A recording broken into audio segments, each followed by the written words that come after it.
todas. Agradeço a participação nas atividades de abertura do nosso primeiro Seminário Internacional de Pós-Doc, do Programa de Pós-Graduação em História Social.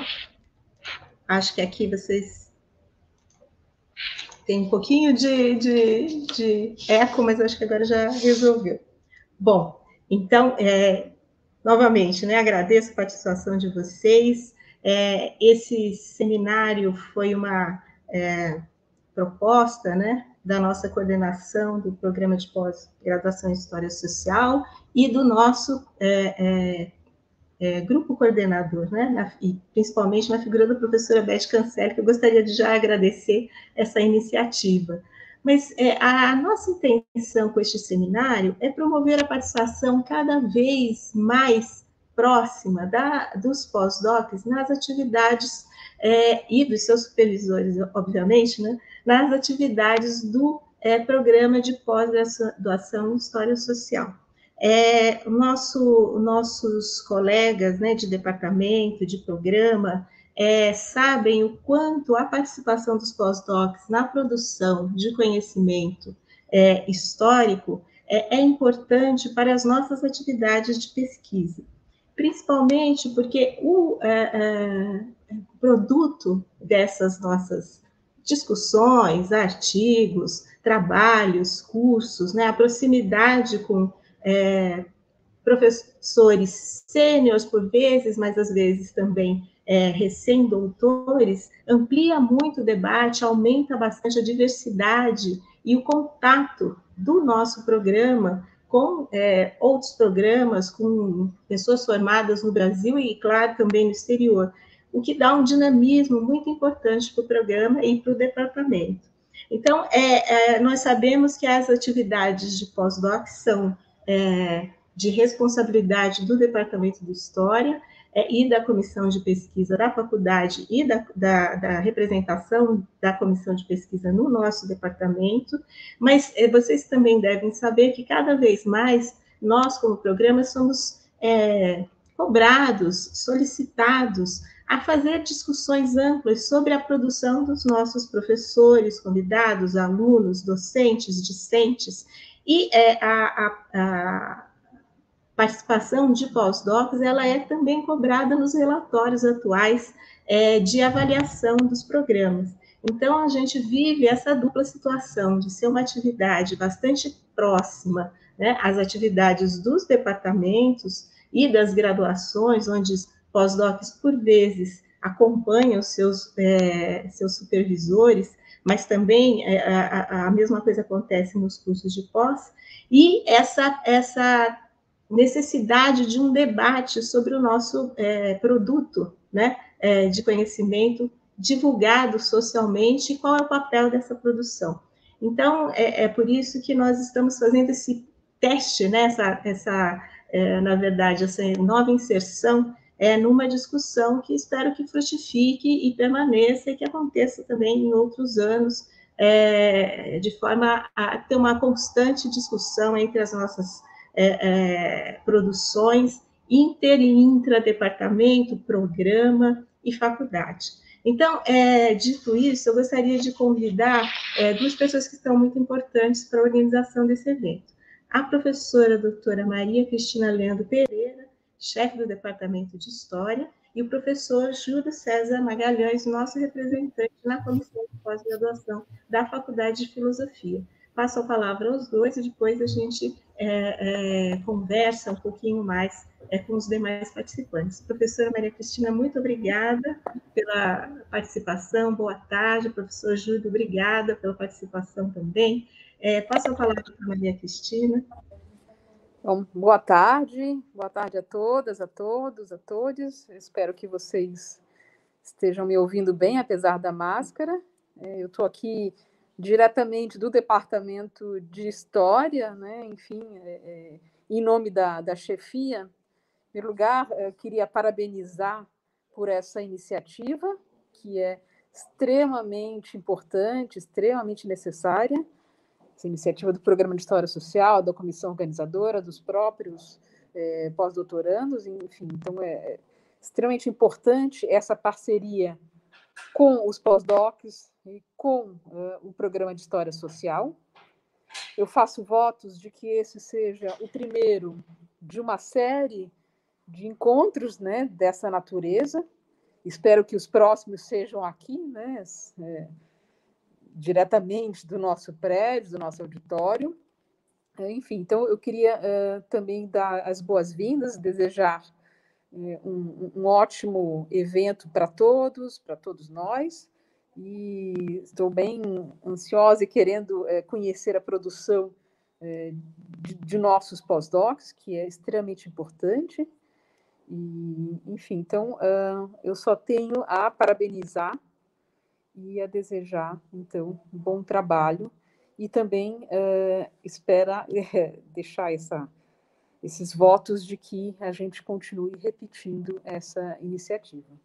Então, muito obrigada, Márcia, obrigada pelo convite de falar aqui, e passo a palavra, então, para o nosso colega, Júlio César Magalhães. Bom, boa tarde a todas e todos. Em primeiro lugar, queria agradecer muito à professora Márcia Barros e à Elizabeth Cancelli, que me convidaram para fazer parte dessa mesa de abertura, e dizer, é um prazer estar na abertura de um evento como esse, enquanto representante da Comissão de Pesquisa da Faculdade. Bom, a Comissão de Pesquisa da Faculdade, como vocês devem saber, ela é responsável pela coordenação dos programas de iniciação científica, de pós-doutorado e também de pesquisador colaborador.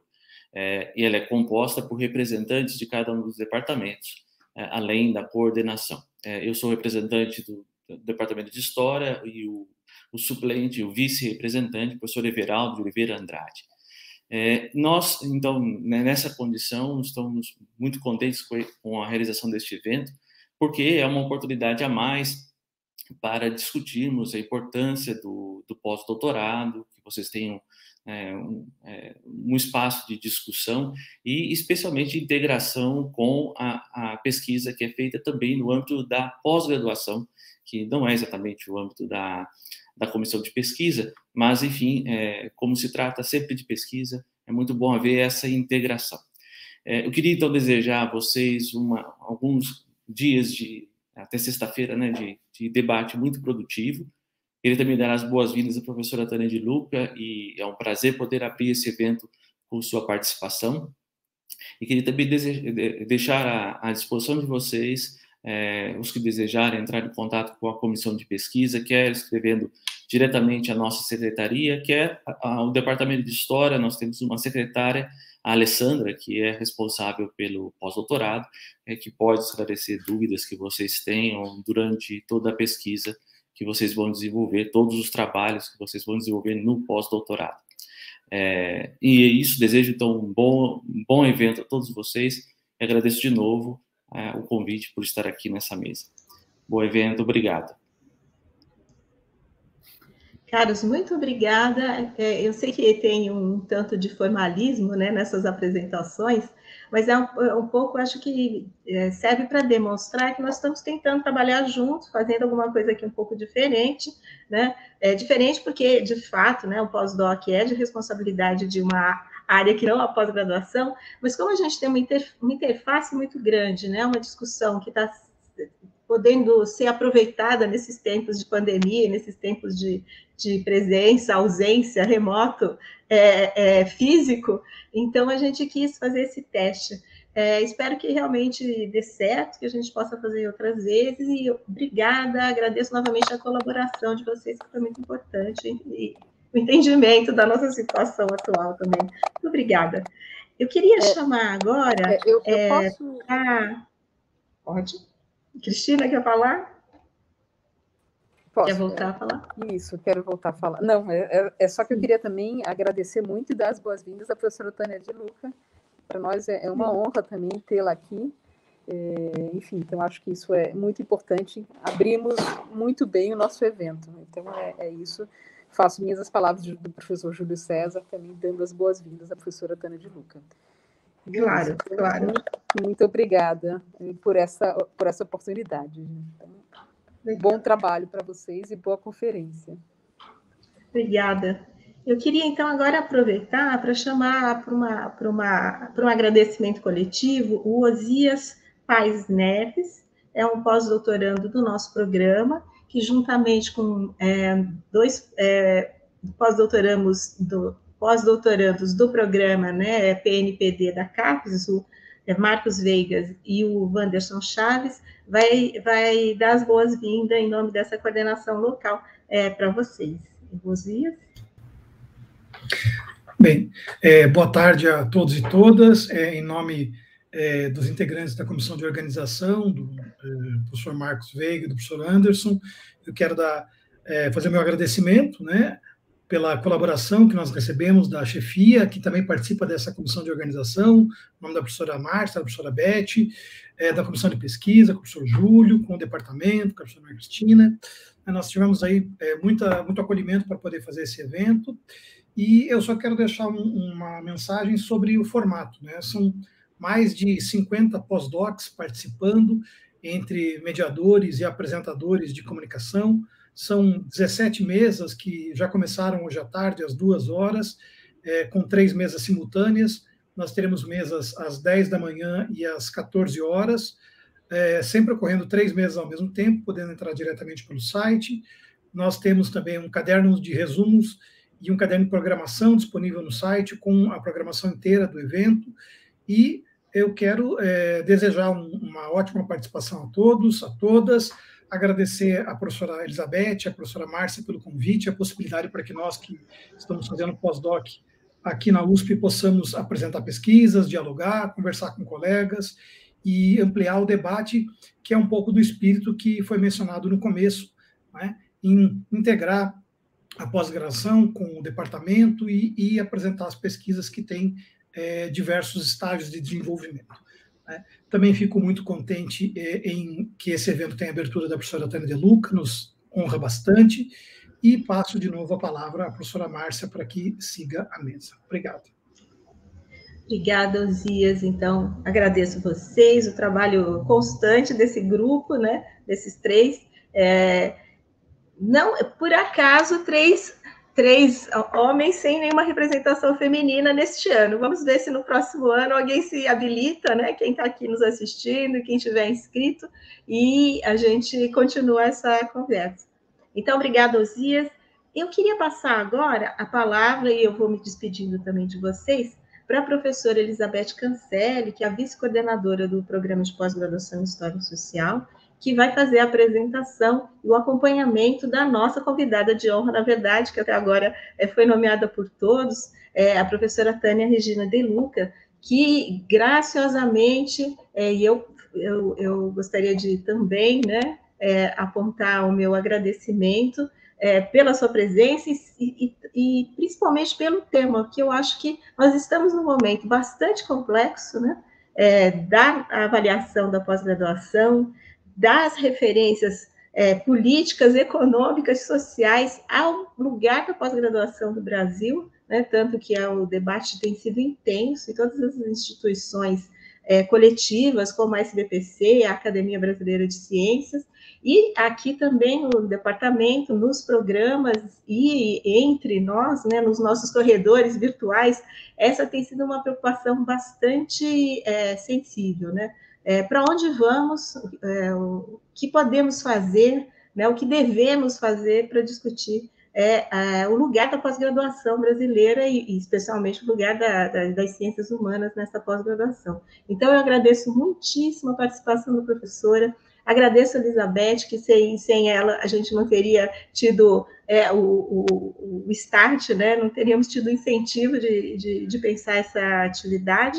Então, deixo com vocês as duas professoras, agradeço, e boa semana, boas atividades, que possamos aproveitar para também falar das nossas produções e pensar o nosso lugar na sociedade brasileira, que é o que a gente está querendo também fazer agora. Obrigada, passo a palavra para a professora Elizabeth.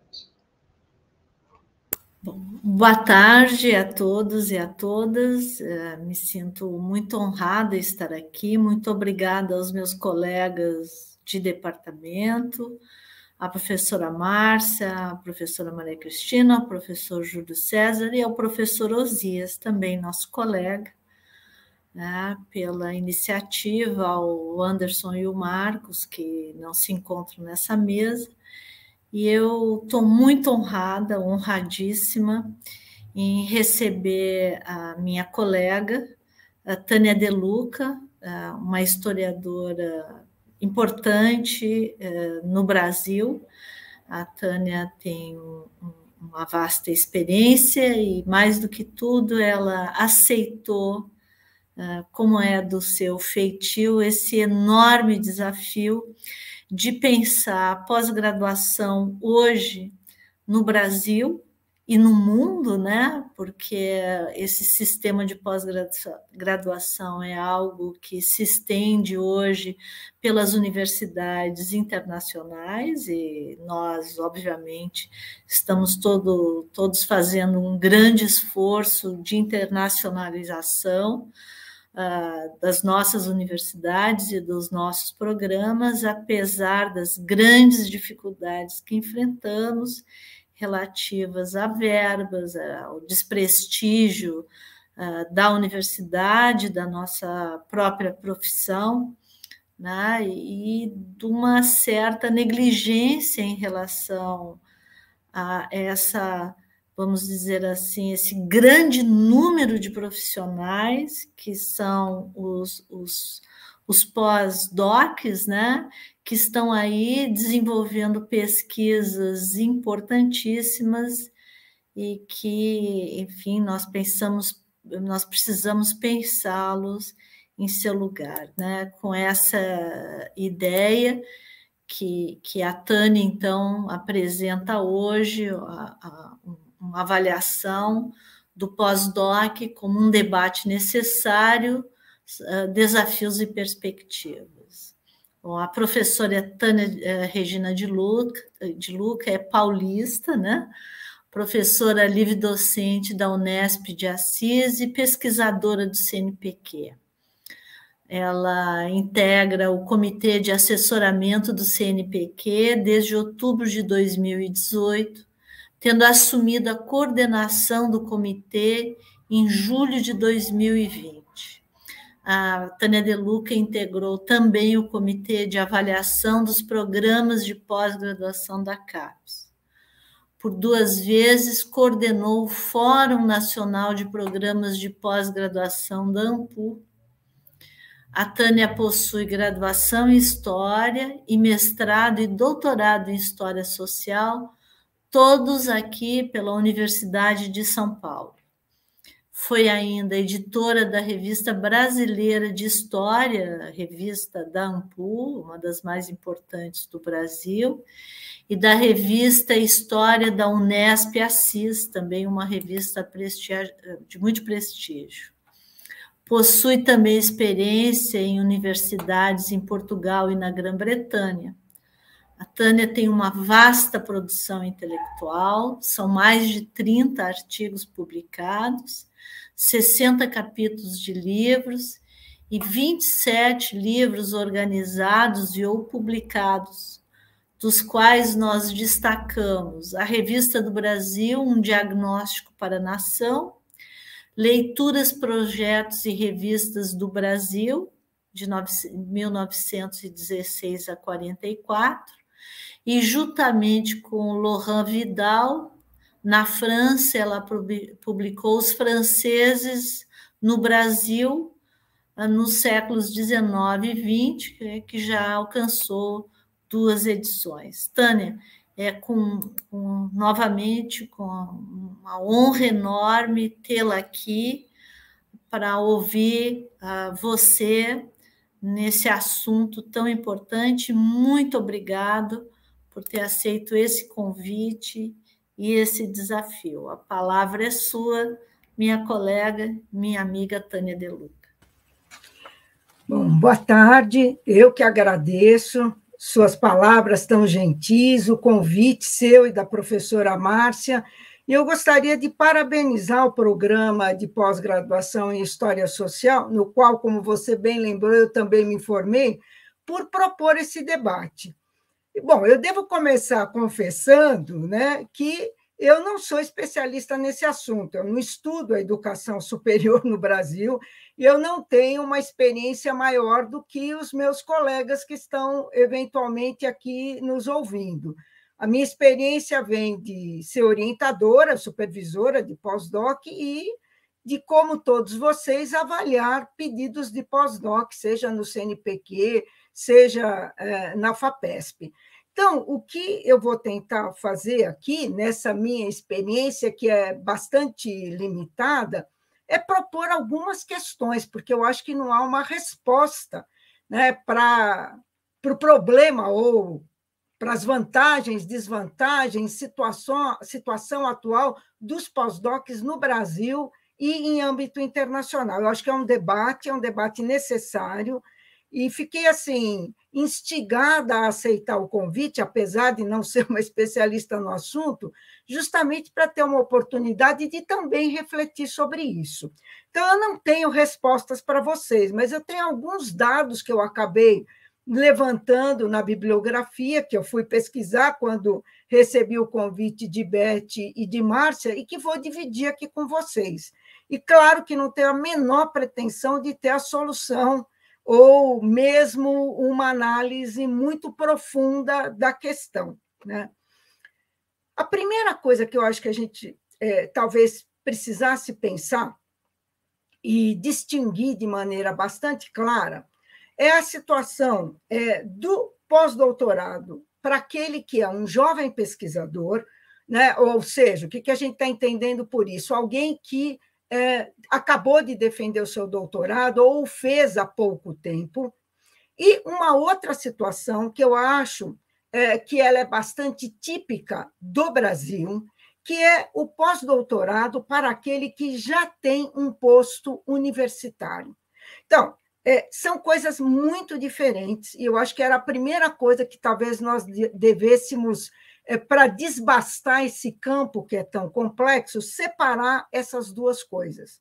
Eu vou começar pela que eu acho mais fácil, que é aquela em que você tem um pós-doc, faz um pós-doc, que pode ser sênior ou que pode ser júnior, mas que você já é membro, né, de um corpo docente, de uma universidade pública ou privada, mas, enfim, você está já no sistema do ensino superior. Nesses casos, tanto você pode fazer esse seu pós-doc com ou sem bolsa. A primeira coisa que me chamou a atenção, quando eu fui procurar ler sobre o assunto e me informar com um maior grau de detalhamento, é que essa prática ela não é dominante, aliás, ela nem existe, né, em outros países do mundo. Por exemplo, na União Europeia e nos Estados Unidos, essa possibilidade ela não existe da mesma maneira que ela existe no Brasil. Por exemplo, na França, se você é uma pessoa que faz parte de um corpo docente e é jovem, é um mestre de conferência, como eles falam, um maître de conférence, você pode se afastar, no máximo, por 6 meses e subordinado a um projeto. Então, não tem nada a ver com o nosso pós-doc, como nós entendemos aqui, que pode se estender até 12 meses ou até mais do que isso. Também, se você já for um professor, que não é um jovem que acabou de entrar na universidade, mas você é um professor com uma carreira já estabelecida, não existe isso de você fazer um pós-doc ou vários pós-docs, como nós podemos fazer no Brasil. Na França, o que você pode fazer é, uma vez na sua vida, uma única vez na sua vida, apresentar um projeto para o CNRS, que é o equivalente do nosso CNPq, e ficar, né, como um pesquisador do CNRS durante 2 anos e depois voltar para a sua instituição. Isso nos Estados Unidos também não existe. Então, o que me levou a pensar, e que eu acho que é alguma coisa que a gente teria que refletir, e eu coloco como um problema para nós pensarmos, né? O formato que o pós-doc no Brasil tomou para essas pessoas que já são professores universitários, que já têm o posto universitário. Bom, as respostas são várias. Se você começa a ver os programas que existem, né, então você vê que parte dos argumentos vão dizer que isso é importante para atualizar os docentes. Muitas universidades, inclusive, têm seus próprios programas de pós-doutoramento, né? E é comum você ler nos editais desses programas, né, que muitas vezes esse entusiasmo que a universidade tenta dar para o seu docente é muitas vezes para recuperá-lo da pós-graduação. Então, um docente que não é muito produtivo, né, muitas vezes ele tem uma ajuda da sua pós-graduação, do seu programa de pós-graduação, a pró-reitoria de pós-graduação, a pró-reitoria de pesquisas de universidades brasileiras, que pagam para que esse professor faça essa ida ao exterior. Muitas vezes, vamos dizer assim, a justificativa é justamente essa, né? É fazer com que esse professor aumente a sua produtividade ou que ele entre na pós-graduação, se ele está fora do sistema da pós-graduação, né? Para que ele entre na pós-graduação e que ele se qualifique, que ele aumente os índices de produtividade da universidade. Então, esta situação não é a regra, mas essa situação existe. Então, é quase que uma tentativa de turbinar, vamos dizer assim, o currículo de um professor que não apresenta uma produção tão alta.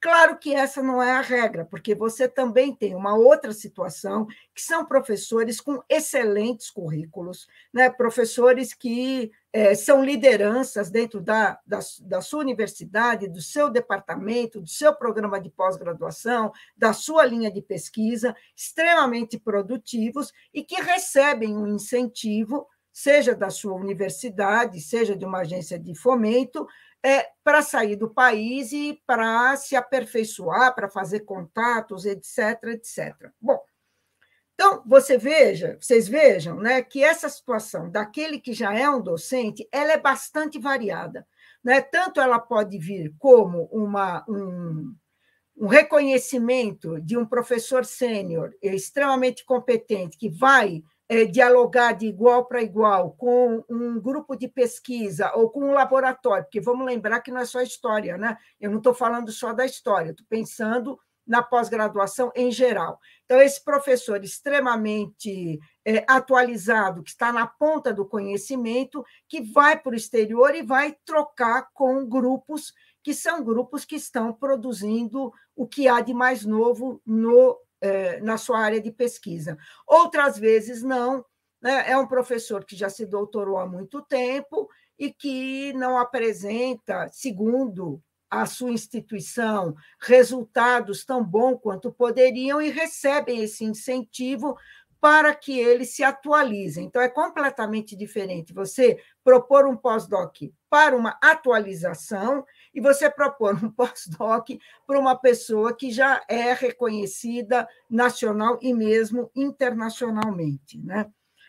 Claro que nos dois casos você tem oportunidades muito importantes de trocas, mas o que eu acho que a gente poderia pensar, e fica como uma questão para nós debatermos, né, é porque europeus e norte-americanos não acham que isso seja necessário para os seus docentes.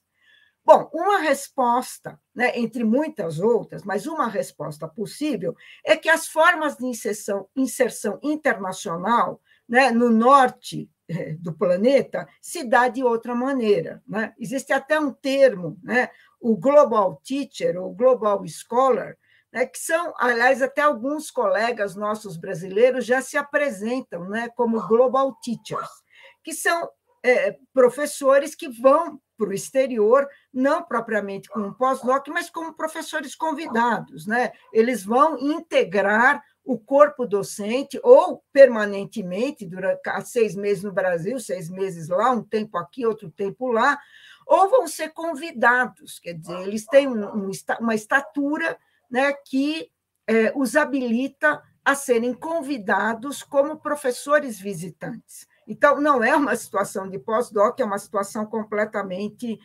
diversa, né? E veja que isso também mostra, né, como é que se dá essa divisão norte-sul na produção do conhecimento, porque não deixa de ser instigante pensar por que o pessoal que está ao norte do Equador olha essa troca de uma outra maneira em relação ao que nós olhamos. Então, acho que isso é uma coisa importante da gente pensar.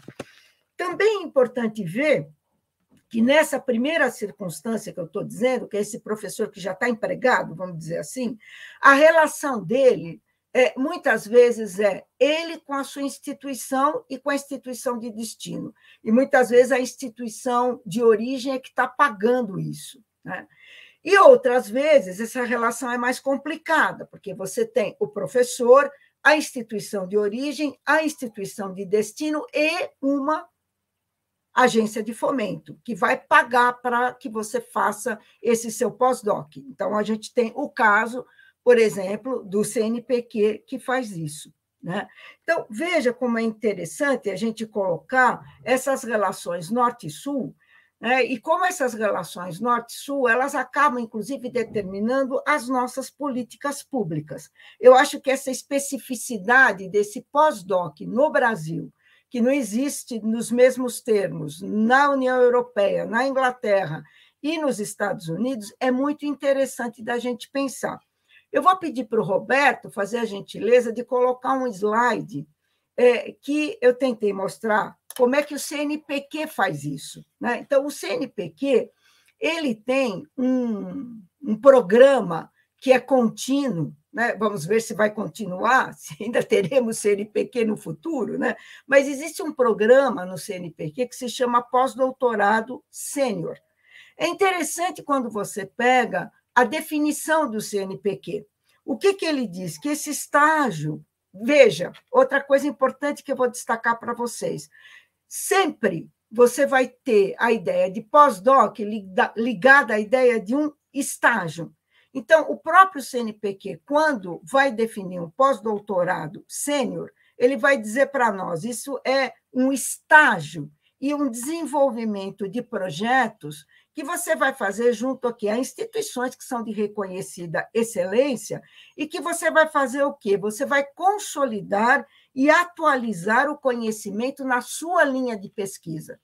Então, esse ponto é importante, eu até botei aí em vermelho para vocês verem, porque o CNPq pressupõe, né, que você já tem uma linha de pesquisa, que você é importante nessa linha de pesquisa, que você é uma referência nessa linha de pesquisa e que você vai consolidar essa linha, atualizar essa linha a partir de uma troca no exterior. Qual é o critério do CNPq para você ser um pós-doutorado sênior? Você tem que ter pelo menos 7 anos de doutoramento no momento em que a bolsa será implementada. Então, esse é o critério, tá? Não é só o CNPq, eu estou dando alguns exemplos, gente, não vou poder pegar todas as agências de fomento, mas vou dar um exemplo, por exemplo, que eu acho que é importante para depois a gente comparar com a FAPESP, a FAPERJ, né, que é uma fundação estadual do Rio de Janeiro, importante, que realmente funciona muito bem, e que, em 2021, ela abriu, por exemplo, uma linha de pós-doc nessa condição, que ela considera já um pós-doc sênior, e você teria que ter 5 anos de titulação, no caso desse edital da FAPERJ. Veja, também nada impede que você consiga, se você já é um professor, que você consiga um afastamento da sua universidade, recebendo o salário, e sem bolsa, você faça um pós-doc, seja no país, seja no exterior, e sem receber nenhum financiamento. Então, a situação é interessante, porque isso é alguma coisa que é um pouco da política pública brasileira em relação ao pós-doc. Eu diria a vocês que esse não é, de fato, vamos dizer assim, o central na questão do pós-doc no mundo. Qual é o resultado desse investimento? Porque, veja, é um investimento, aqui eu estou citando para vocês, a FAPERJ e o CNPq, mas a CAPES já chegou a abrir editais importantes, né, de ida para o exterior. Roberto vai mostrar o próximo slide para nós. Óbvio que eu não vou ler tudo isso aqui para vocês, mas eu vou indicar para vocês, se vocês quiserem ver. É um texto super interessante que saiu na revista Avaliação de Campinas, e eles fizeram um estudo com gente da área de biológicas, engenharia, exatas e da terra e saúde. Então, e da USP. Né? Então, eles pegaram professores dessa área, né? O estudo foi publicado em 2013, pegaram professores dessas áreas e fizeram uma comparação entre aqueles que fizeram pós-doutorado e os que não fizeram pós-doutorado. Né? Porque você pode decidir não fazer o pós-doutorado, isso não é uma obrigação, isso não é um título. E aí eles compararam a produção nesta área de conhecimento, nessas áreas de conhecimento, qual é o resultado daqueles que fizeram e não fizeram pós-doc. Bom, a conclusão deles, que vale para essas áreas e para a amostra que eles escolheram ali, que eles trabalharam, né? Eles trabalharam com uma amostra grande de professores dessas áreas, né? Que fizeram o pós-doc até junho de 2005.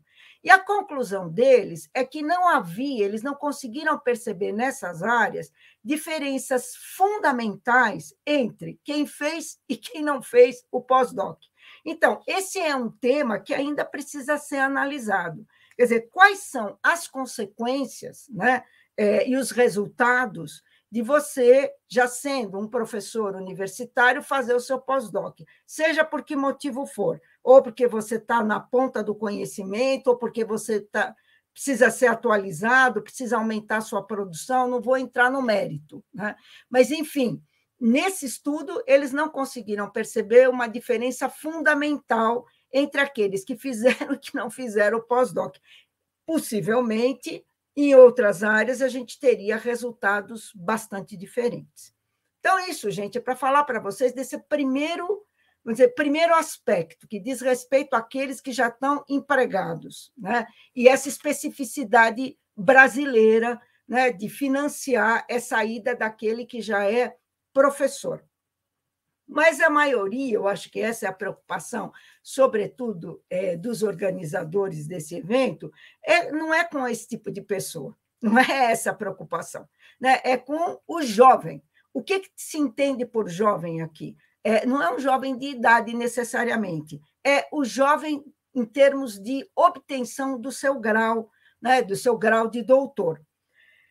Eu acho que é muito difícil a gente pensar no pós-doc sem pensar na situação da pós-graduação brasileira como um todo.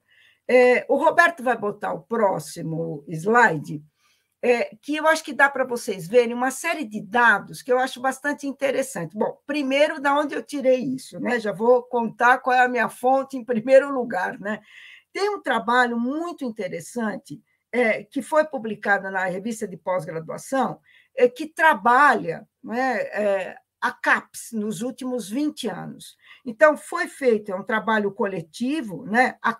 O artigo se chama A CAPES e suas 7 décadas, trajetórias da pós-graduação estrito sensu no Brasil. Então, todos os meus dados, gente, eu estou tirando desse artigo aqui. Todos esses gráficos que vocês vão ver, obviamente não fui eu que fiz, gostaria de ter sido, mas não fui.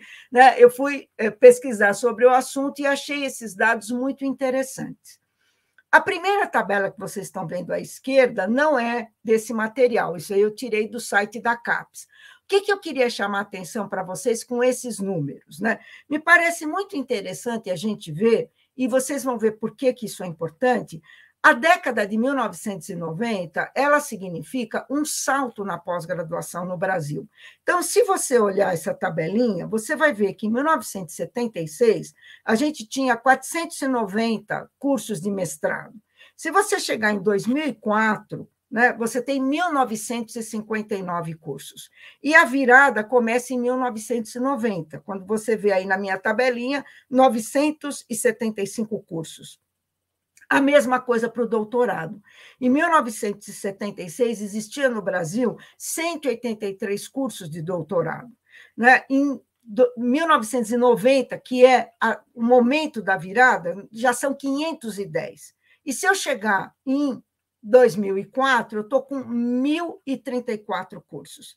Então, vocês vejam que a evolução, né, ela começa a ser muito rápida a partir da década de 90, e eu diria que, nesse gráfico ao lado, você vê que ela explode, porque esses autores levantaram os dados, né, do mestrado acadêmico, o profissional, o doutorado acadêmico, e você vê o salto enorme, né, em relação ao tempo. Claro que essa linha verde, que é a mais alta, aí, que chega a 288.538, são pessoas que têm os 2 títulos, né? Então, você duplica. Às vezes, a mesma pessoa tem, obviamente, o mestrado e o doutorado. Mas fica claro que o mestrado profissional só começa, que essa linhazinha azul, a última que vocês veem aí, ele só começa a crescer a partir de 2010, né? Os doutorados profissionais ainda, na nossa área, são uma novidade. Nós só temos 3 funcionando na área de história, né? Mas o mestrado profissional, você vê que já começa a crescer. E o mestrado acadêmico e o doutorado são 2 linhas que caminham mais ou menos juntas, como você vê aí, né?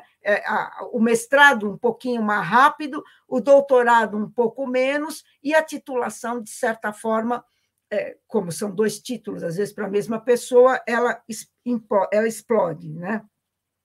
Os dados também mostram, gente, que, em geral, e aí interessa diretamente ao pós-doc, os doutorados, eles cresceram relativamente mais do que os mestrados. Por exemplo, entre 90 e 91, o crescimento do número de cursos de doutorado foi de 15%. Matriculados no doutorado cresceu 15%, enquanto que, no mesmo período, o crescimento dos matriculados no mestrado foi inferior a 5%.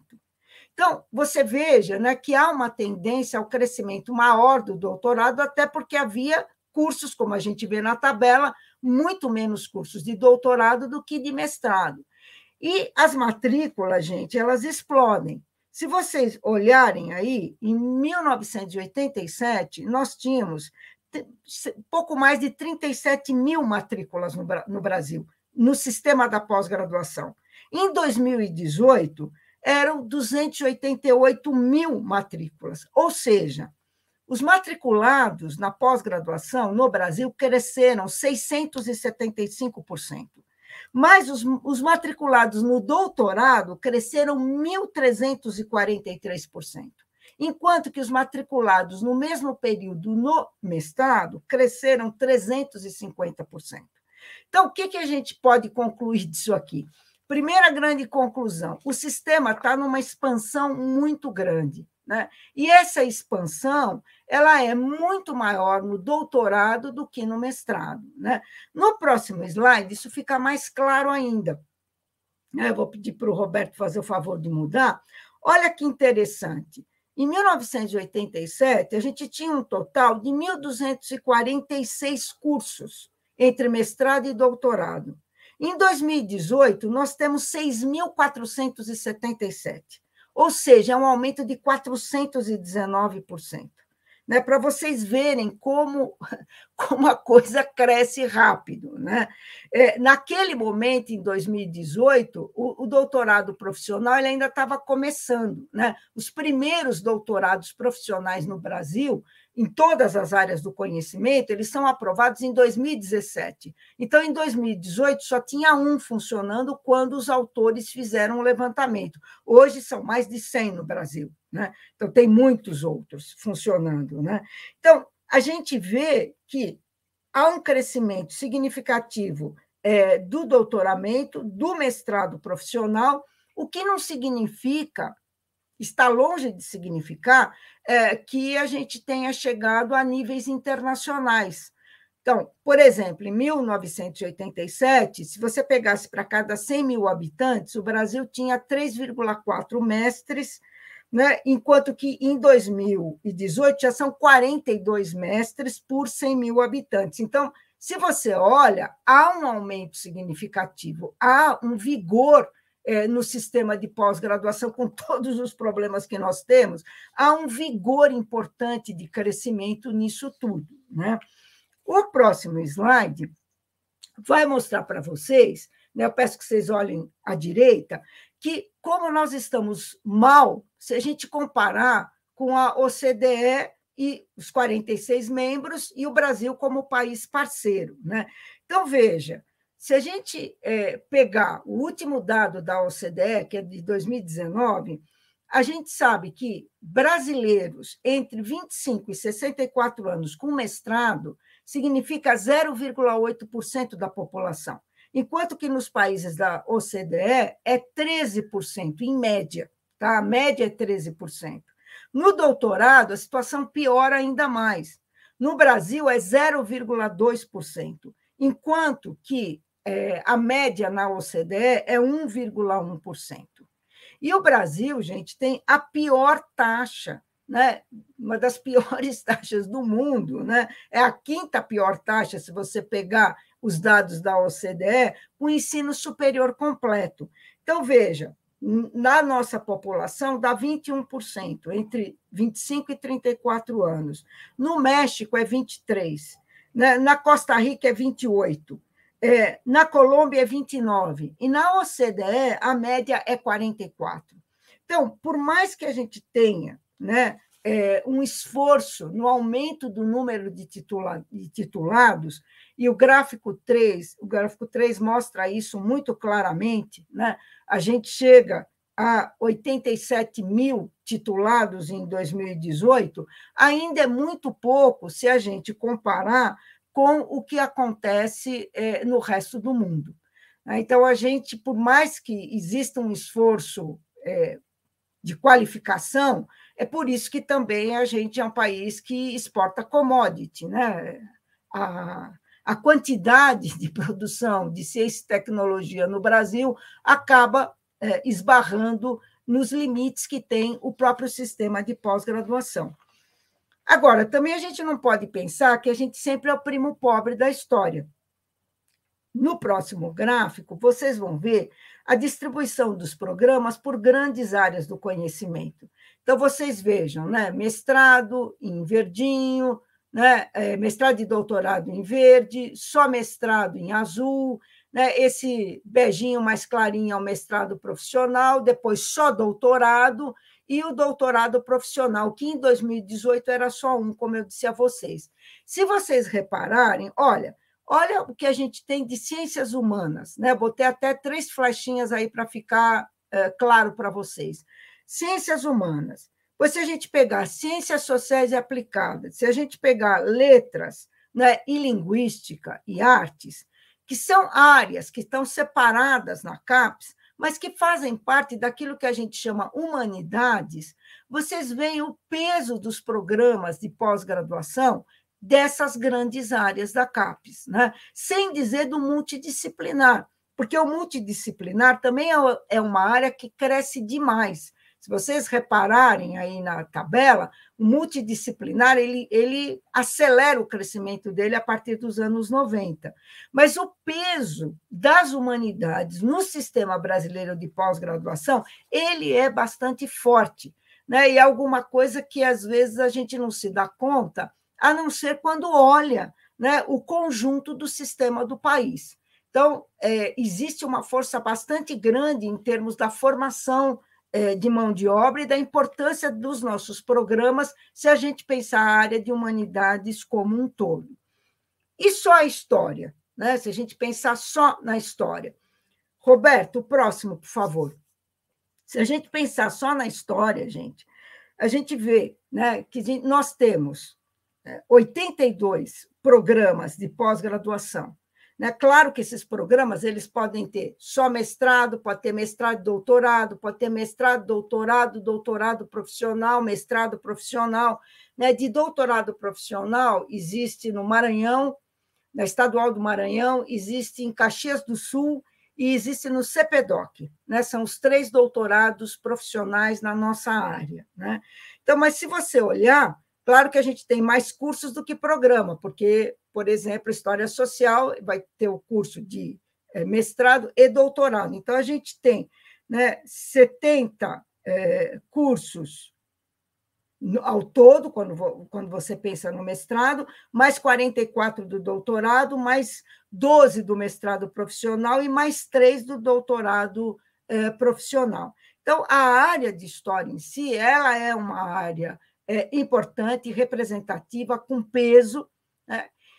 E quando você pensa no sistema de pós-graduação como um todo, se a gente vê esse crescimento, nós também vemos que grande parte dos programas de pós-graduação brasileiros, aí não é a história, é o Brasil todo, se vocês olharem a próxima tabela, vocês vão ver que grande parte do sistema de pós-graduação, segundo a última quadrienal da CAPES, são programas nota 3 e 4.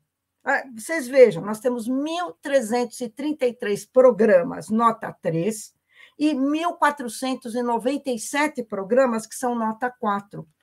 A gente sabe que parte desses programas que têm nota 3 é porque eles são jovens, porque a primeira avaliação, em geral, você começa um programa de pós-graduação com a nota 3. Raramente você começa com uma nota maior que 3. E você só vai poder mudar essa nota quando você tiver uma avaliação completa.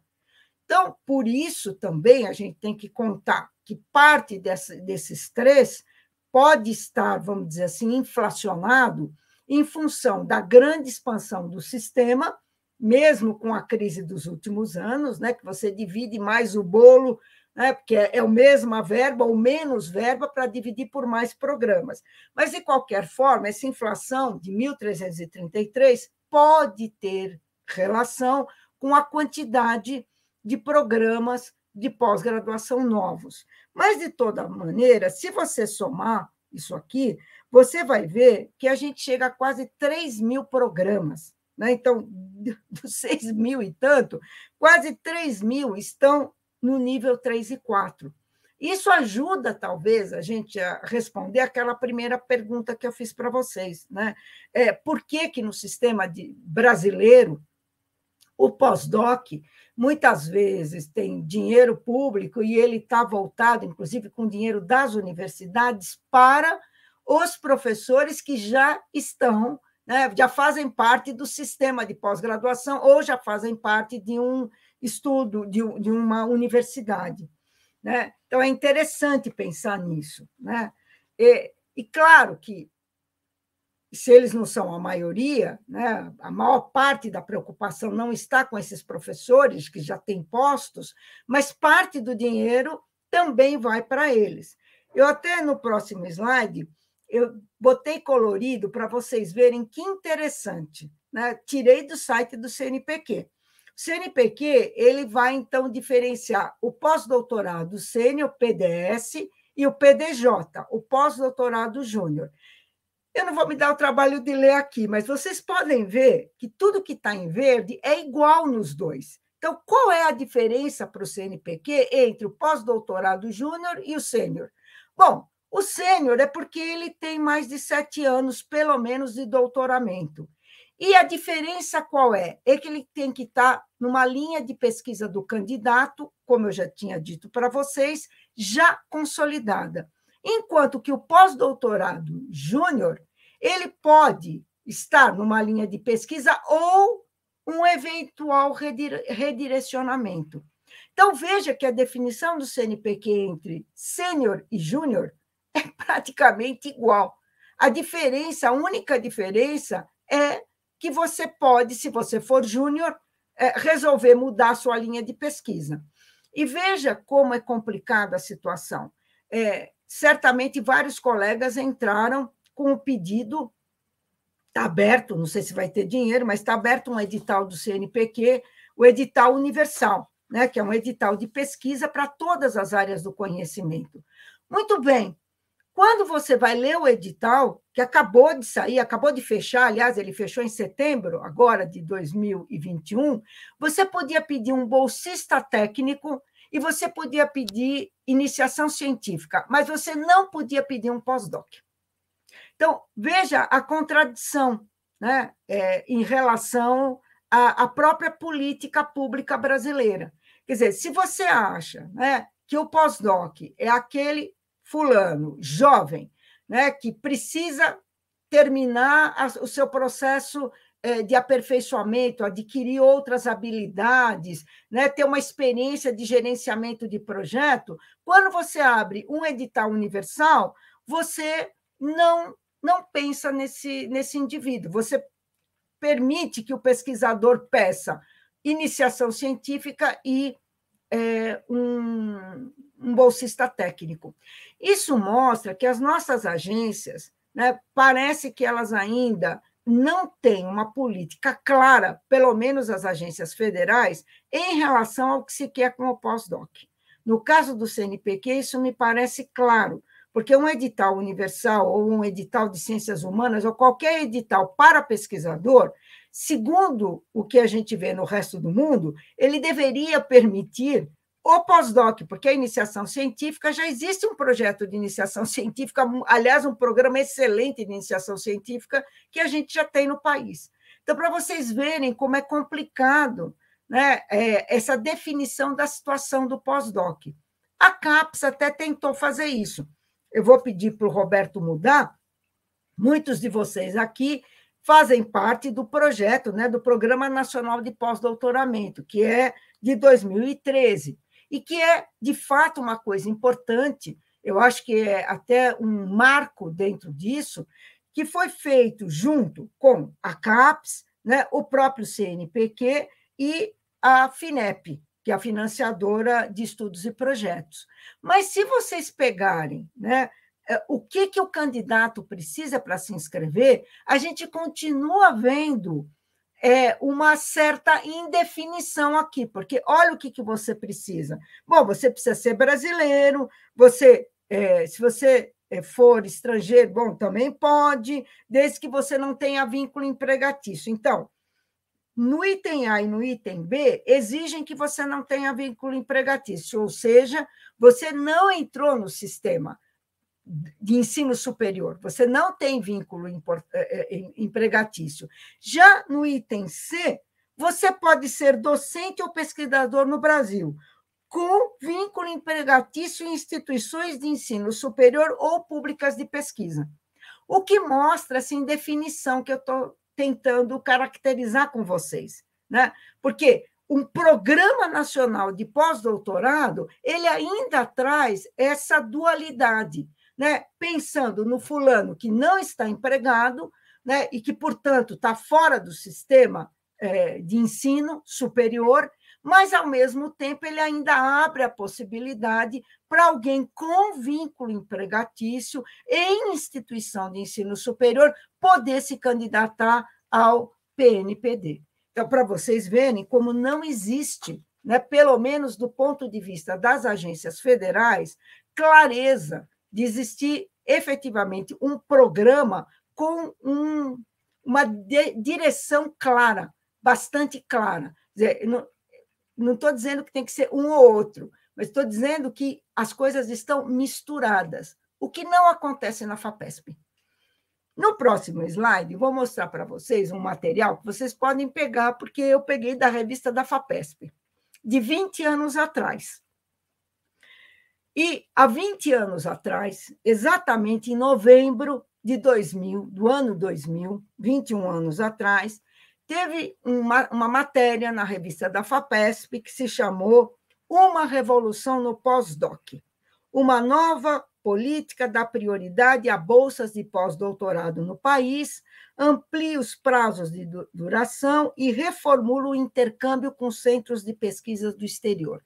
Então, veja, a FAPESP, já no ano 2000, o que ela faz?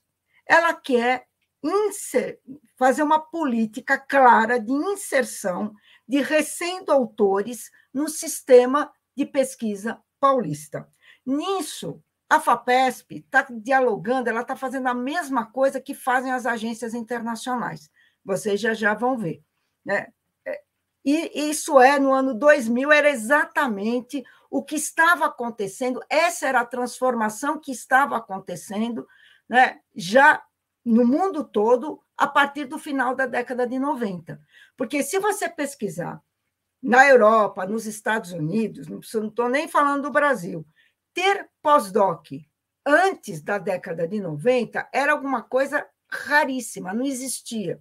mesmo em âmbito internacional, é justamente na segunda metade da década de 1990 que você começa a ter grandes projetos, né, com financiamento de grandes editais, seja pela União Europeia, seja nos Estados Unidos, que vão dar uma relevância à figura do pós-doc, que não existia nem aqui, nem em outro lugar, há 30, 40 anos atrás.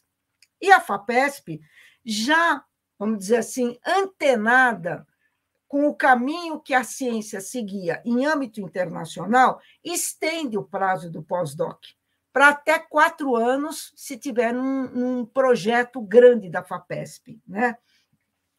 Quais eram os projetos grandes da FAPESP naquele momento?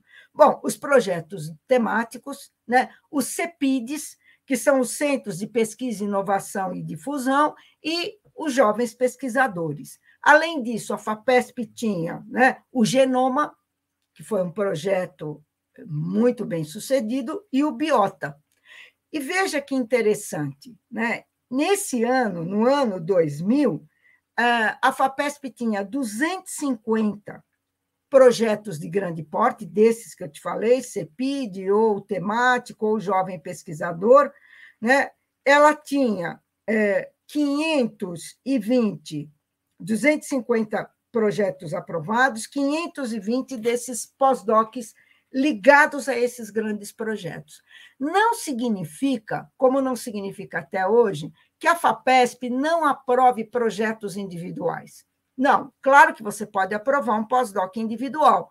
O orientador, né, o supervisor, não é orientador, o supervisor e o seu candidato, que já é um doutor, que já é um colega, pede um projeto na FAPESP, mas pode ser aprovado, é aprovado. Acho que todo mundo aqui, todos os professores devem ter, ou já tiveram, ou têm, ou já pediram um projeto desse tipo. Mas veja, desde o ano 2000, esta não é a prioridade da FAPESP.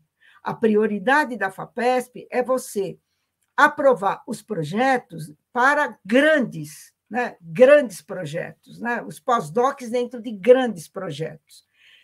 Se você continuar a ler a revista da FAPESP, por favor, Roberto, se você continuar a ler a revista da FAPESP, você vai achar um artigo no ano de 2020, onde eles vão dizer e vão tentar explicar que o pós-doc ele não é nem estudante nem professor. Então, esse é o nome da reportagem da FAPESP, né? E eles vão dizer o quê? Que o pós-doc é uma oportunidade para pesquisadores adquirirem experiência profissional. E aí a FAPESP insiste, né, dizendo que os pós-docs são fundamentais, que eles ajudam os seus supervisores a pensar novas linhas de pesquisa, que eles escrevem artigos científicos, que eles co-orientam alunos na graduação, no mestrado e no doutorado, né? Eles colaboram na pesquisa do supervisor. Então, veja, mesmo que você não está num grande projeto, num CEPID, né, ou num temático, a ideia é que o pós-doc ele atue, né, diretamente no cotidiano da instituição, né, no cotidiano da pesquisa do supervisor, que tem uma linha de pesquisa, que tem um projeto, que está pesquisando alguma coisa, tá certo? Então, quais são as funções desse pós-doc, segundo o que a FAPESP imagina, né? Ele tem relação direta com os projetos, seja um projeto do professor ou um grande projeto temático, ele está no cotidiano da instituição de ensino superior, ele está no cotidiano da pós-graduação e ele está, com isso, se formando. Então, é um estágio, né? É um estágio, é um aprendizado. E, segundo os dados da FAPESP, em 2014, a FAPESP tinha 23.249 pós-doc, enquanto que em 2009 ela tinha 15.275. Então, vocês vejam que a FAPESP está fazendo uma política clara de pós-doc. Por que eu estou dizendo para vocês que isso está de acordo com o âmbito internacional? Por favor, Roberto.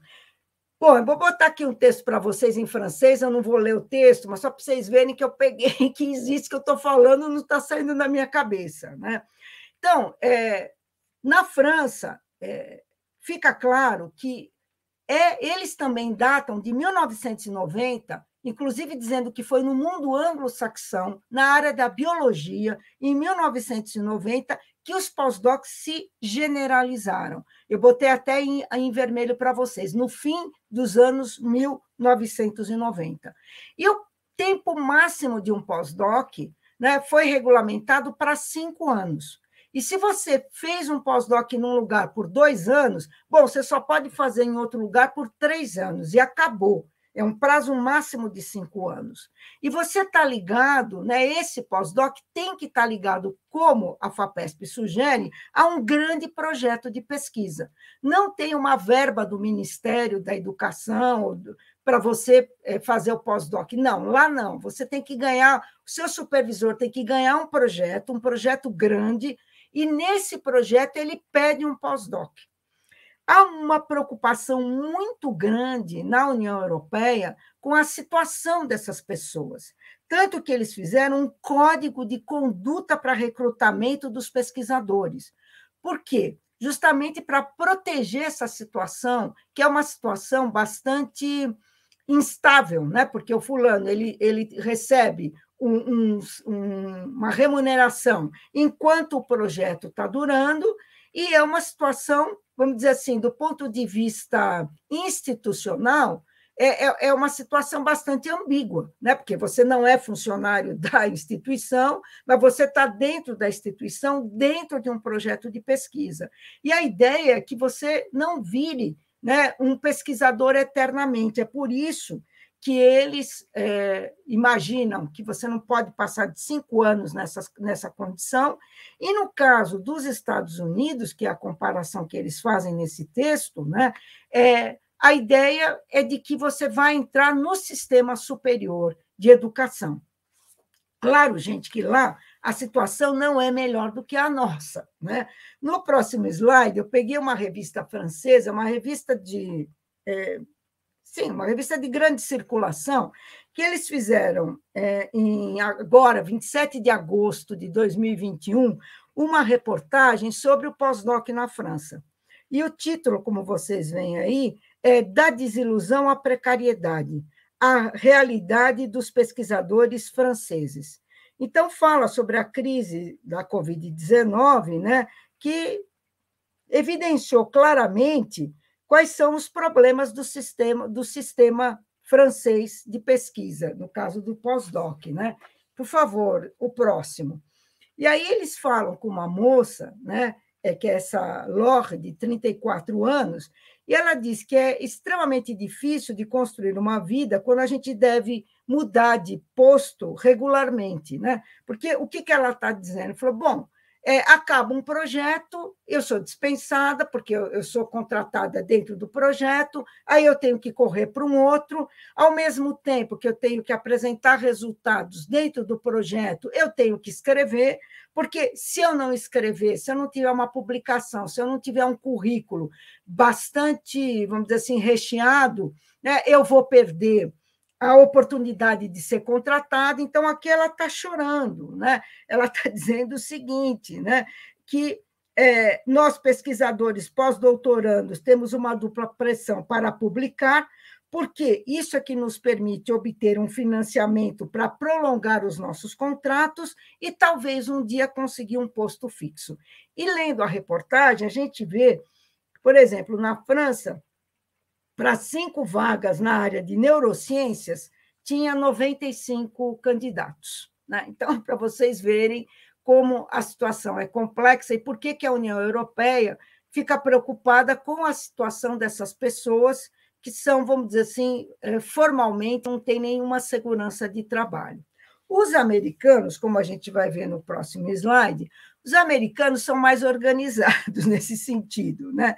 Vocês podem entrar nesse site, se vocês quiserem, porque eles têm uma Associação Nacional de Pós-Doc, né? E nessa associação, você fica sócio e eles vão explicando como a coisa funciona. Inclusive, tem um próximo, por favor, Roberto, tem um caderninho, né, muito interessante, onde eles explicam para você, né, o que é um pós-doc, ensinam até você como é que você tem que pronunciar pós-doc, e ele diz claramente que você tem que ter um título de doutor e que você vai estar engajado temporariamente numa pesquisa, e que a ideia, que isso é importante se você quer fazer uma carreira universitária. Então, nos Estados Unidos, o pós-doc, contrariamente ao Brasil, né, ele virou quase que um passo obrigatório para você conseguir uma vaga dentro da universidade, né? A associação, como a gente vai ver no próximo, nos conta que nos Estados Unidos existem 70 mil pós-docs, né? Então, que eles são extremamente importantes. Isso é um dado de 2021, né? Então, qual é a posição deles, né? A ideia de que esses caras, essas pessoas, por isso que eles estão nessa associação, eles são fundamentais para que a pesquisa ande no país, né? E a ideia, inclusive, eles chegam a dizer o que espera que esse pós-doc aprenda. Eles fazem um esquema, como vocês vão ver no próximo slide, do que o pós-doc tem que apresentar. O que espera que o pós-doc aprenda? Para que você vai fazer o pós-doc?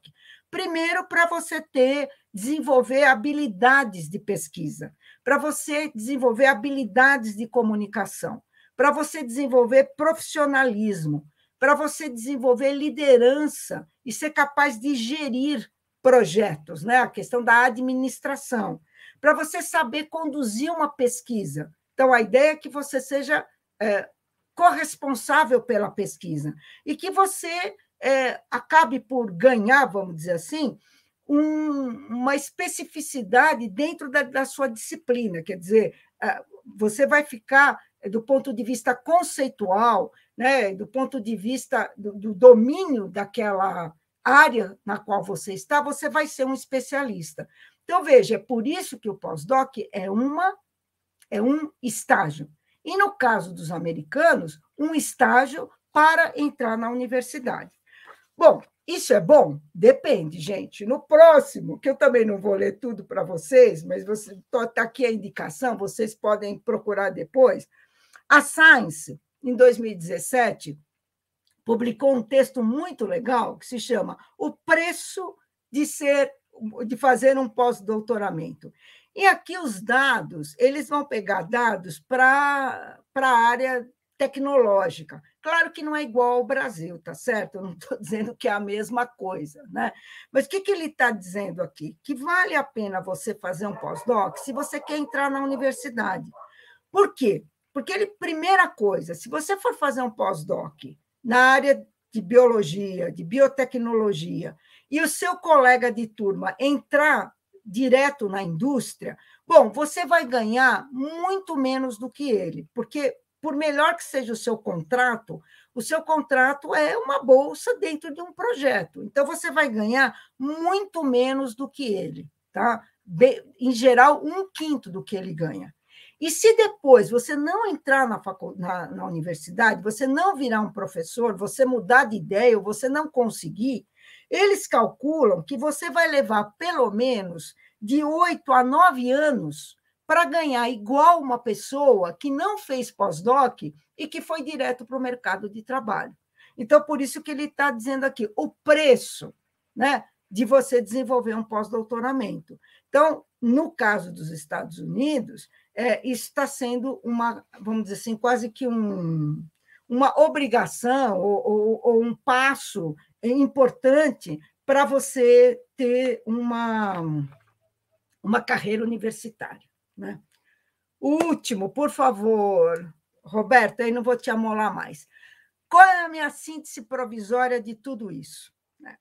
Bom, primeira coisa, que pós-doc é um estágio. A gente nunca pode esquecer isso. E ele é uma prática recente. O que eu quero dizer com prática recente? No mundo, é alguma coisa da segunda metade da década de 1990. Então, ele é uma coisa recente, né?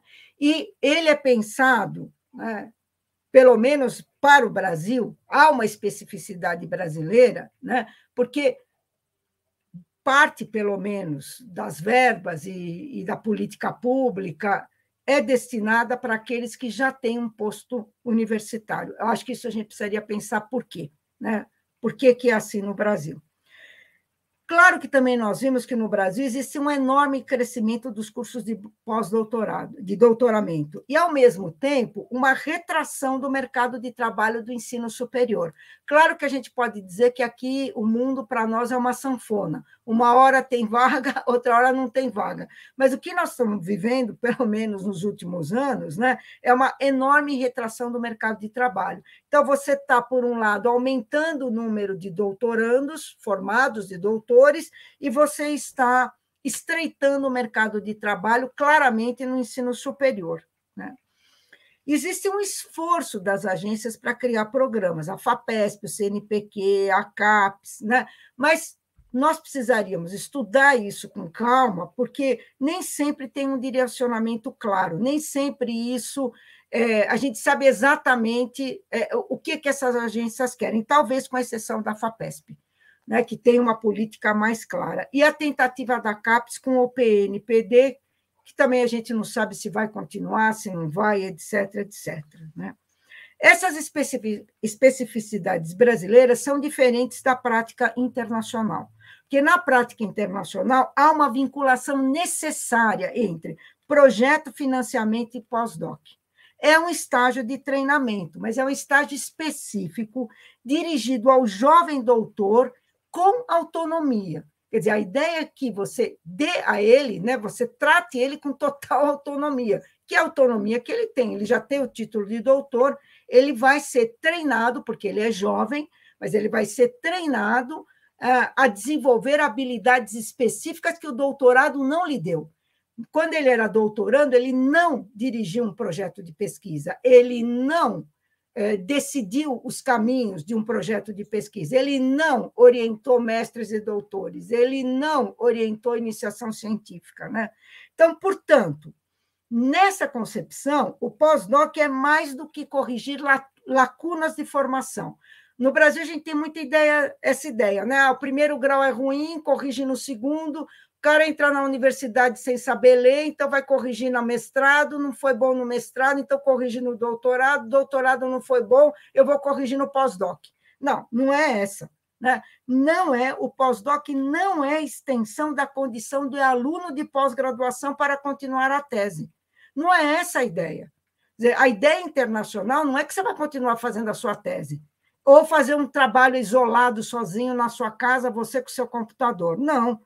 A ideia, né, é que você entre num circuito. Portanto, também não é pensado só como uma fonte de renda, né?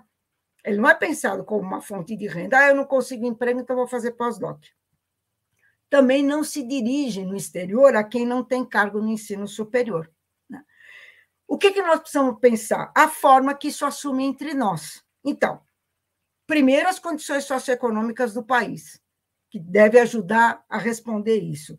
Segundo, a existência ou inexistência de políticas públicas na área de formação de recursos humanos e de pesquisa. Isso seja no âmbito ministerial, Ministério da Educação, Ministério da Ciência e Tecnologia, e os planos plurianuais, né, que teriam que tomar isso a sério, né? Também nos editais de agências de fomento, como eu mostrei para vocês, o Universal não permite que eu peça pós-doc, né?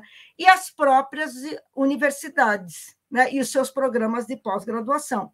Existem práticas institucionais que estão consagradas dentro das universidades, algumas delas, muitas vezes, parece que a cátedra não acabou, então é como se fosse o professor e os seus seguidores, né? Então é um problema aí de uma prática, vamos dizer assim, institucional, uma cultura institucional de algumas das nossas instituições. Então, vocês vejam que são muitos atores envolvidos, é muito difícil responder à questão, e o que eu trouxe aqui para vocês é uma série de, vamos dizer assim, problemas para nós pensarmos, que eu espero não tê-los decepcionado completamente e que sirva para que a gente possa pensar. Era isso, Beth. Muito obrigada.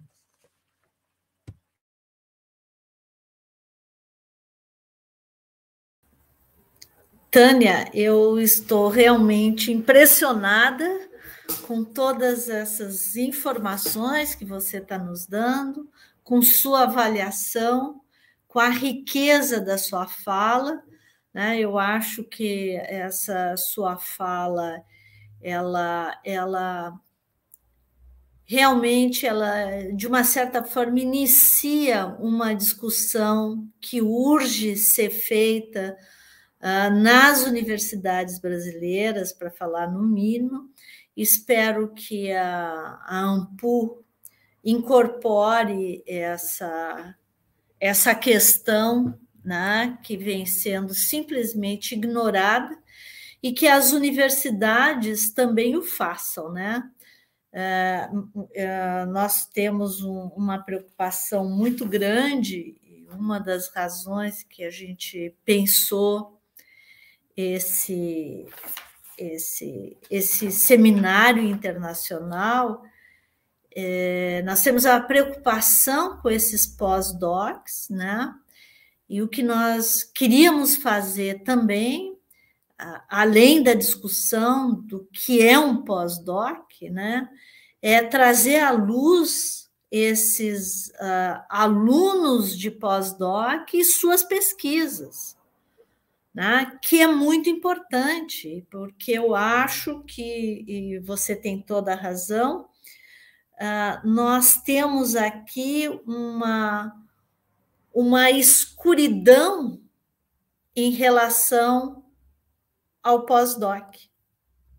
Tá? Ele está num limbo institucional, confundindo, inclusive, eu acho, esse pós-doc com o pós-doc sênior.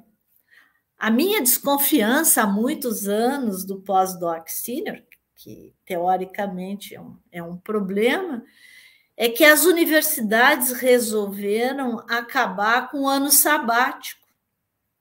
Né? Nós tivemos a nossa carreira degradada, e o ano sabático era o ano em que a universidade concedia a um professor para que ele se afiliasse a alguma instituição para o desenvolvimento da pesquisa. Se criou um artifício, que é o pós-doc sênior, ele é um artifício, né? E se empenhou financiamento, mas é um artifício que, enfim, que mais confunde do que consegue resolver alguma coisa. Eu acho que chegou a hora, não sei se você concorda, né, da gente acabar com essa artificialidade do pós-doc sênior, quer dizer, é um estágio pós-doutoral, como você tão bem frisou, quer dizer, o pós-doc é um estágio pós-doutoral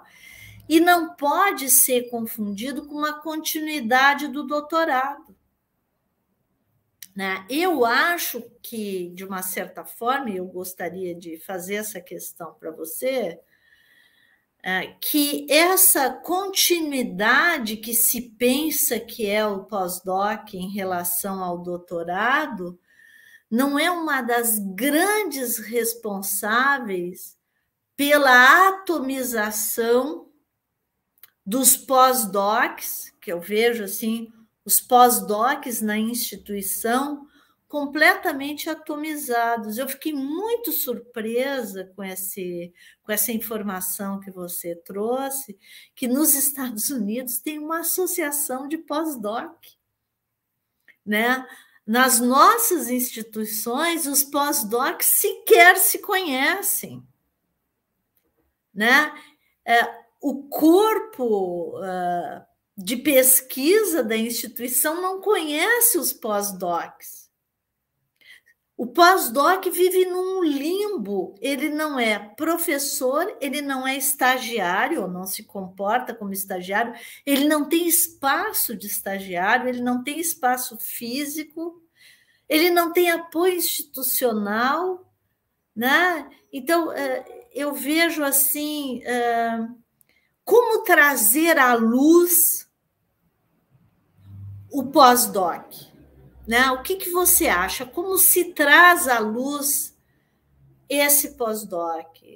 Será que a própria ANPU, por exemplo, não, Associação Nacional de Historiadores, estou falando só no nível do historiador, né, que eu acho que não deve ser, mas teria que ser maior do que isso, não deveria começar uma discussão em relação a isso, tamanha quantidade de pós-docs que nós temos e que nós não sabemos quantos são?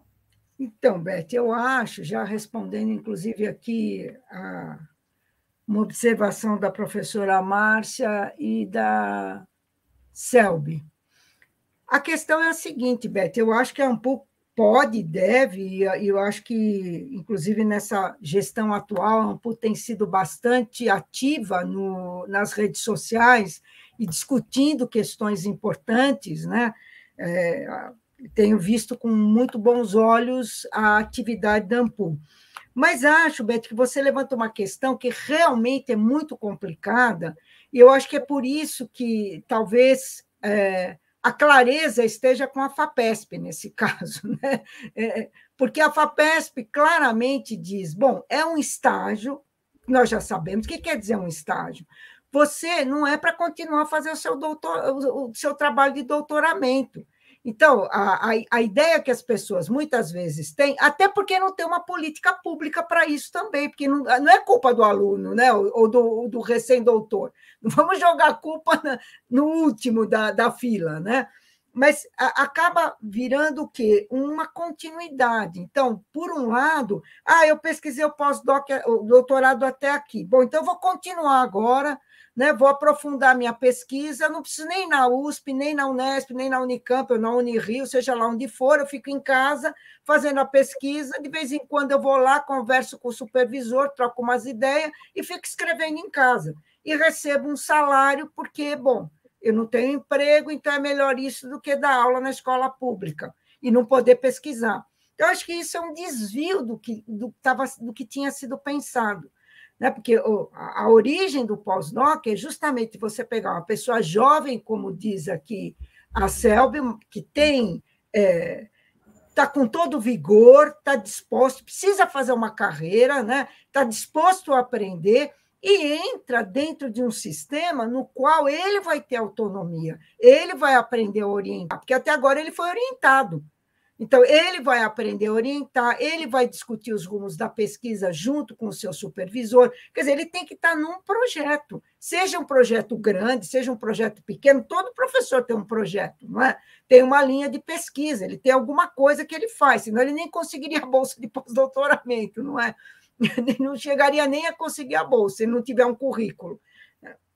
Então, eu acho que precisaria ter realmente um plano, como a CAPES começou a fazer, mas como você viu, ainda misturando as duas coisas, né? Então, quando a gente diz um jovem doutor, não tem nada a ver com a idade, mas tem a ver com o momento em que ele se titulou e o fato dele precisar ser treinado, aqueles skills que a associação lá norte-americana faz, eu achei super interessante, porque é isso que você vai fazer. Como é que eu gerencio um projeto? Como é que eu presto contas? Como é que eu faço um projeto? Né? Como é que eu oriento? Então, ele entra dentro de uma situação que não precisa ser necessariamente a linha de pesquisa que ele estava.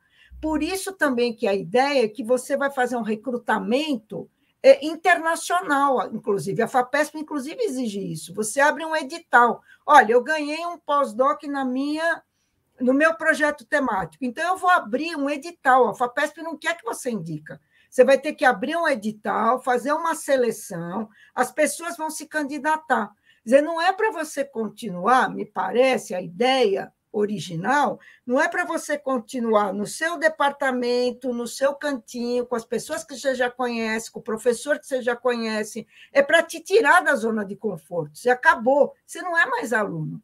Né? Então, você vai agora entrar num grande projeto, que pode ser até do seu próprio professor, mas você vai ter uma outra relação com ele. Né? Não é para você carregar a pastinha, nem para você bater continência, é para você discutir com ele. Né? O que Qual é o rumo do projeto? Você ser um co-orientador, você aprender a fazer, por isso que é um estágio, né? É um estágio para. Então, realmente, agora, não pode ser um substituto para o professor. Então, eu não gosto de dar aula na graduação, vai meu pós-doc. Não, ele não é mão de obra barata. É por isso que a União Europeia regulou. Ele não é mão de obra, né? Porque então as universidades não contratam, bota o pós-doc para dar aula. Então, a FAPESP permite que o pós-doc tenha uma experiência didática. Uma coisa é ter experiência didática, a outra é assumir 5 disciplinas. É outra coisa, percebe?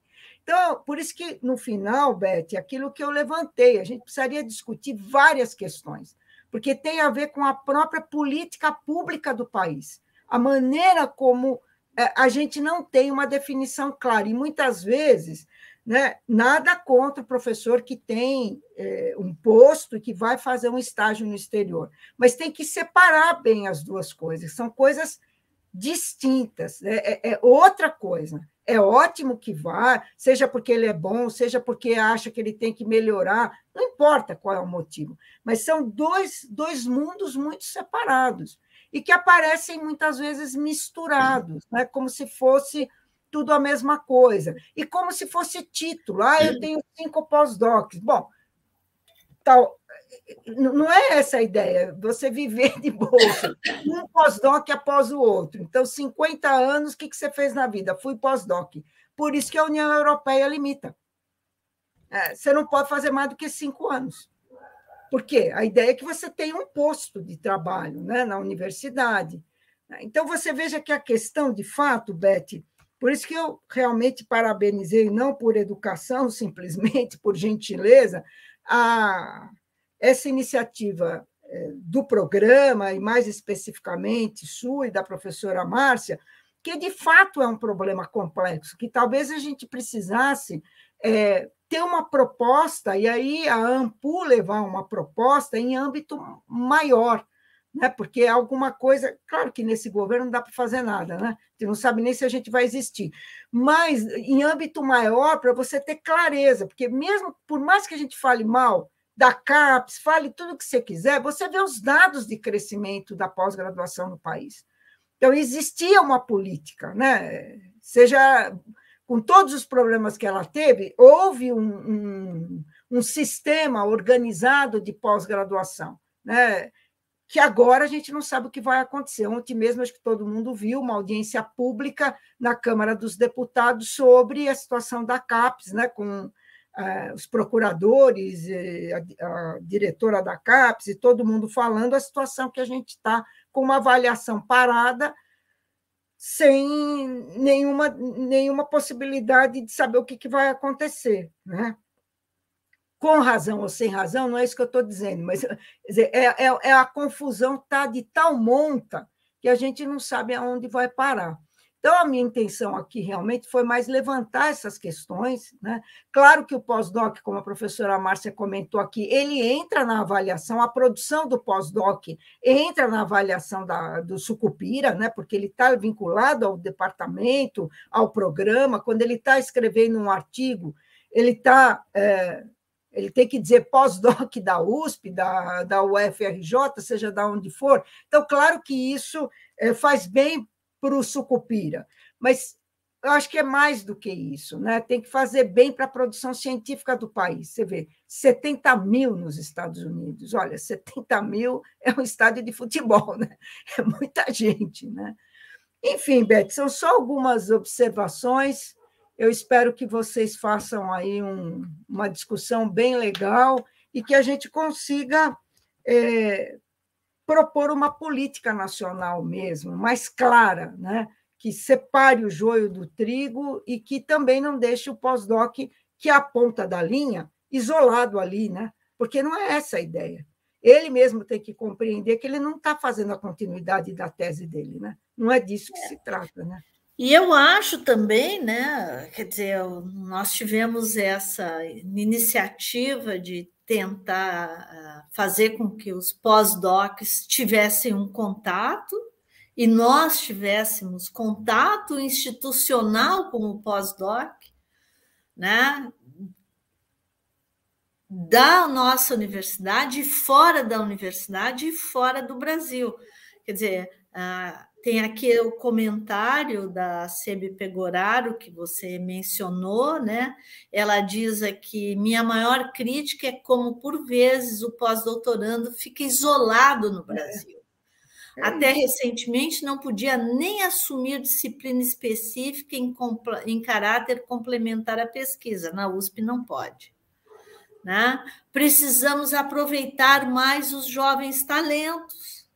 No processo seletivo de pós-doc, participei em Barcelona, e isso é uma coisa que estão fazendo. O pós-doc era um probatório, pesquisa e ensino, é como você diz, tem uma complementariedade. Né? A Cecil, ela continua aqui: professora Tânia, falta uma política pública, mas não há também uma certa falta de entendimento do que é pós-doc nas universidades? Há colegas que são tratados como orientandos de doutorado e não como estágio de pesquisador.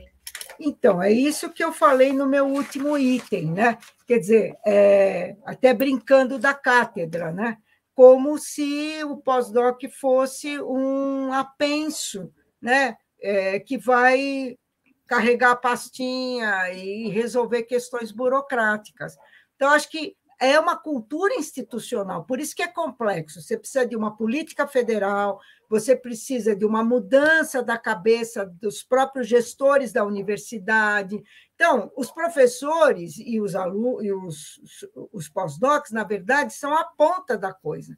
Quer dizer, o que a gente vê, seja nessa relação que a Silvia está falando, seja no que Beth falou, o que a gente está vendo é a ponta do iceberg, porque o problema está muito mais embaixo, não está só no supervisor e no pós-doc. O supervisor está compreendendo mal, o pós-doc está compreendendo mal. Sim, mas eles compreendem mal porque não tem um substrato que diga o que é. Por que nós não compreendemos mal o doutorado?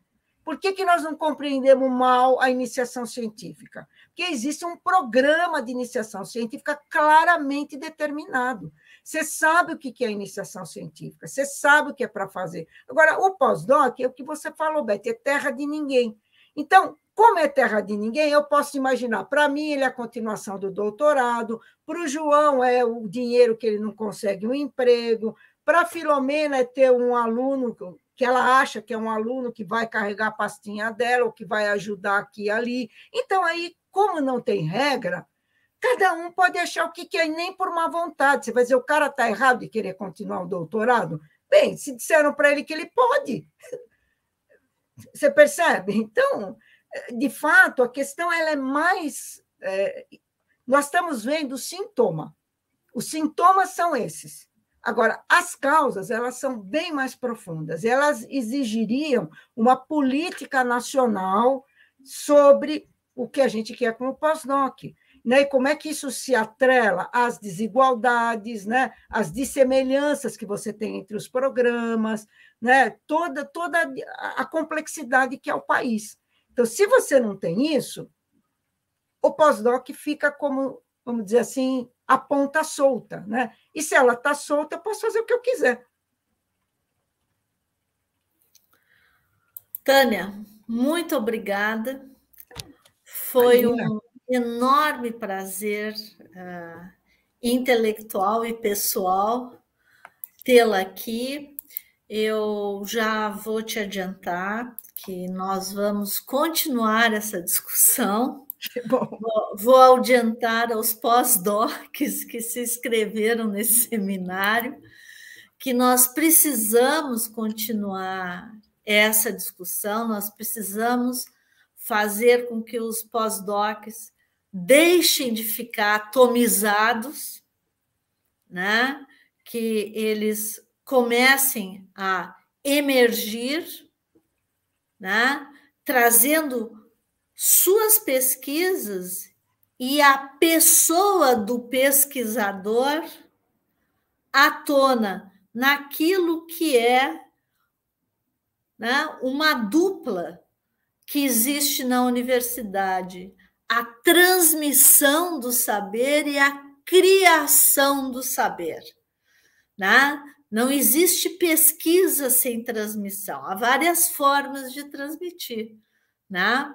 E o ensino é fundamental na universidade. Tânia, a pós-graduação em História Social te agradece profundamente, né? E, novamente, você está convidada para muito em breve nós retomarmos essa discussão, né? Em nome do programa, então, e agradeço a todos que nos ouviram, certamente estão encantados, eu estou recebendo mensagens aqui no celular, né? Parabenizando a você, né? E, enfim. Tá ótimo, então, gente. Foi um prazer. Obrigado, Beth. Até a próxima, gente. Até.